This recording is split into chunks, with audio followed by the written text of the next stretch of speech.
বৈশ্বিক মানবিক সহায়তা তহবিলের 40% বেশি একাই যোগান দিত যুক্তরাষ্ট্রের বৈদেশিক সহায়তা সংস্থা ইউএসএআইডি। ট্রাম্পের ক্ষমতা গ্রহণের সপ্তাহ দুয়েক পর সংস্থাটির কার্যক্রমে কাটছাঁটের ঘোষণা দেয় তার প্রশাসন।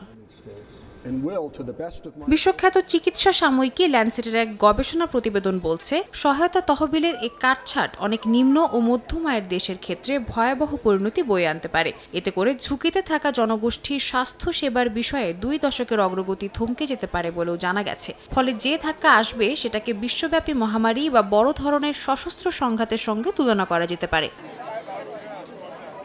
133টি দেশ থেকে সংগ্রহ করা তথ্য উপাত্ত পর্যালোচনা করে আন্তর্জাতিক গবেষকদের দল অনুমান করছে 2001 থেকে 2021 সালের মধ্যে উন্নয়নশীল দেশগুলোয় ইউএসএআইডির তহবিলের কারণে সব মিলিয়ে 9 কোটি 10 লাখ মানুষের মৃত্যু ঠেকানো গেছে।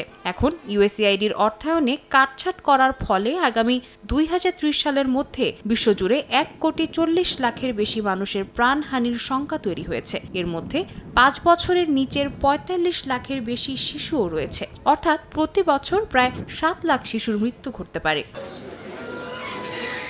সাদিয়া তাসনিম, সময় সংবাদ।